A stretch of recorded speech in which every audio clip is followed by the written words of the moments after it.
உங்கள் நெற்றியிலிருந்து விழக்கூடிய வியர்வை துளிகள் உங்கள் தலையெழுத்தையே மாற்றியமைக்கும் வலிமை பெற்றவை. மனிதன் செய்கிற குற்றங்களுக்கு கடவுள் ஒருபோதும் எந்த விதத்திலும் பொறுப்பேற்க மாட்டார். ஒரு மனிதனை மதிப்பீடு செய்ய அவரது ஒவ்வொரு செயலையும் கணக்கில் எடுத்துக்கொள்ள வேண்டும்.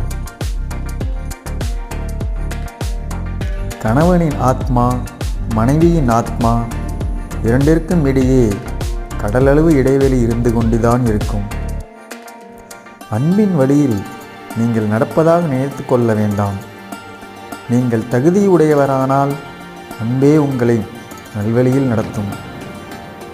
நகரவாசிகளாகிய நாம் கிராமவாசிகளை விட வெள்ளியிலும் பொன்னிலும் செல்வமிக்கவராய் இருக்கலாம்.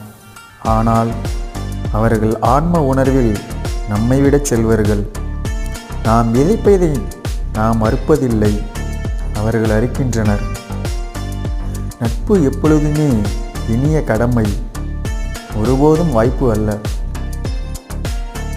நம்பிக்கையை கைவிடாதே, அதுதான் வெற்றியின் முதல் படிக்கட்டு.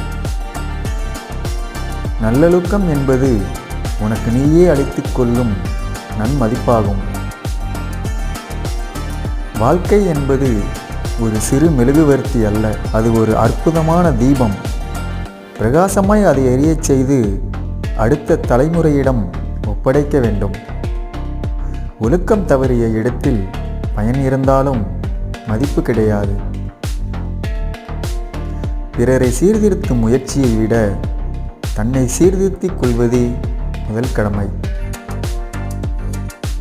உழைப்பால் களைப்படைபவர்களே உண்மையான இன்பம் காண்கிறார்கள். உயர்ந்தோர் லட்சியத்திற்காக பாடுபடுகிறோம், வாழ்கிறோம் என்பதில்தான் உண்மையான மகிழ்ச்சி உள்ளது. தாங்கள் ஒரு வகையில் சமம் என்றால் எல்லாவற்றிலும் பரிபூர்ணமாக சமம் என்ற மக்கள் எண்ணத்திலிருந்து எழுந்தது மக்களாட்சி. அதி உறக்கம் உடையவர்கள், குறைந்த வேலை செய்பவர்கள் பெரும்பாலும் சண்டைக்காரர்களாக இருக்கின்றனர். நமக்கு பாரமாயிருக்கும் மனிதர்களை மன்னித்து விடலாம். நாம் பிறர்க்கு பாரமாயிருப்பதுதான் மன்னிக்க முடியாத குற்றம். மனிதர்கள் நண்பர்களாய் இருக்கும்போது நீதி தேவையற்றதாகிறது. ஆனால் மனிதர் நீதி வழியில் செல்கின்ற நிலை நட்பு அவர்களுக்கு ஓர் அருட்கொடையாக அமைகிறது. நம் நண்பர்கள் நம்மிடம் எப்படி நடக்க வேண்டும் என்று எண்ணுகிறோமோ அதுபோலவே நாம் அவர்களிடம் நடக்க வேண்டும். தீய மனிதர்கள் அச்சத்தினால் அடங்கி வாழ்கிறார்கள், நல்ல மனிதர்கள் வாழ்கிறார்கள் அன்பினால் அடங்கி. பெருந்தன்மையான குணம் எல்லா நற்குணங்களுக்கும் ஆபரணம் போன்றது. மனநலத்திற்கு சிறந்த மருந்து மௌனத்தை தவிர வேறு இல்லை. தன் தாய்மொழியை செம்மையாக பயன்படுத்த தெரியாத எவருக்கும் பிற மொழியில் நல்ல புலமை வராது. நல்ல காலங்களை காட்டிலும் சோதனை காலங்களில்தான் நண்பர்களின் உண்மைத்தன்மை விளங்கும். நிறைய நண்பர்களை பெற்றிருப்பவனுக்கு ஒருவனும் உண்மையில் நண்பனில்லை.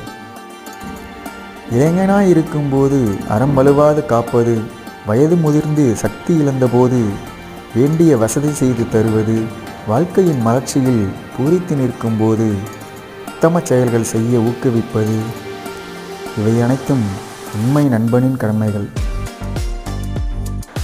மனிதனே உயிரினங்களின் சிறந்தவன். அவனுக்கு அந்த சிறப்பை தருவது சிந்தனை திறன். மற்றவர்கள் செய்யும் தவறையே நீயும் செய்யாதே.